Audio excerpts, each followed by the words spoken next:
অপমান মানুষকে ভেঙে ফেলে, আবার এই অপমানই কাউকে নতুন করে গড়ে তোলে। আজকের গল্পটা এক ঘুরে দাঁড়ানোর লড়াই। আবির এতিম এক ছেলে, চৌধুরী ভিলায় আশ্রিত, যার কাছে ভালোবাসার দাম ছিল কোটি টাকার চেয়েও বেশি। রিশাদের জন্মদিনে আবির তার জমানো সব টাকা দিয়ে এক সস্তা ঘড়ি উপহার দিতে গিয়েছিল। ভাই হিসেবে এটাই ছিল তার শ্রদ্ধা। এটা কি ফুটপাতের ঘড়ি? তুই আমাদের বাড়ির চাকর, চাকরের মতো থাকবি। ওই নোংরা হাত দিয়ে আমার মেঝে নষ্ট করবি না। বের হ, get out from my house. তোকে রাস্তায় পড়ে থাকার জন্যই জন্ম দেওয়া হয়েছে, ওখানেই তুই মানাস। সেদিন আবির কাঁদেনি, শুধু নিজের আত্মসম্মানটুকু কুড়িয়ে নিয়ে এক কাপড়ে নিঃশব্দে পথে নেমে এসেছিল। শুরু হলো বেঁচে থাকার যুদ্ধ। কখনো কুলির কাজ, কখনো গ্যারেজে তেলমাখা হাতে দিন পার করা। পৃথিবীটা খুব কঠিন ছিল।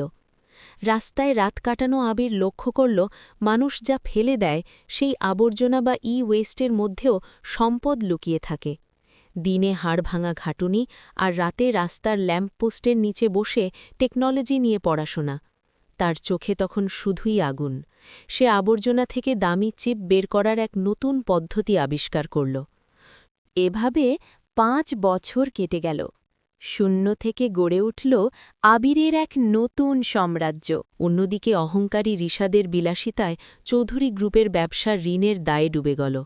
তাদের শেষ সম্বল বাড়িটাও নিলামে উঠল। বাঁচতে হলে রিশাদকে এখন এক রহস্যময় ইনভেস্টরের কাছে হাত পাততেই হবে। নিজের বাবাকে নিয়ে সে হাজির হল সেই অফিসে। রিশাদ ভয়ে কাঁপছে। কনফারেন্স রুমের দরজা খুলল। সামনে বসে আছে সেই আবির, যার পরনে আজ দামি স্যুট, চোখে সেই শান্ত কিন্তু তীক্ষ্ণ দৃষ্টি। রিশাদ নিজের চোখকে বিশ্বাস করতে পারল না। আবির বলল, তুই আমাকে রাস্তায় নামিয়েছিলি, আজ সেই রাস্তায় আমাকে রাজা বানিয়েছে।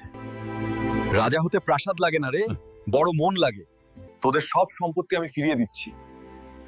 রিশাদ ভাবল আবির প্রতিশোধ নেবে, কিন্তু আবির ঋণের সব কাগজ তার সামনে ছিঁড়ে ফেলল। অবাক হয়ে তাকিয়ে রইল রিশাদ। আবির হেসে বলল, তবে শর্ত একটাই, তোকে আমার কোম্পানিতে 1 বছর সাধারণ পিয়ন হিসেবে কাজ করতে হবে। টাকা বা ভয়ের জন্য নয়, মানুষকে সম্মান করা শেখার জন্য। আজ রিশাদের চোখে আর অহংকার নেই। সে বুঝেছে পদবি দিয়ে মানুষ চেনা যায় না, মানুষ চেনা যায় ব্যবহারে। আবির জানালার পাশে দাঁড়িয়ে হাতে সেই ভাঙা ঘড়িটা পড়ে আছে।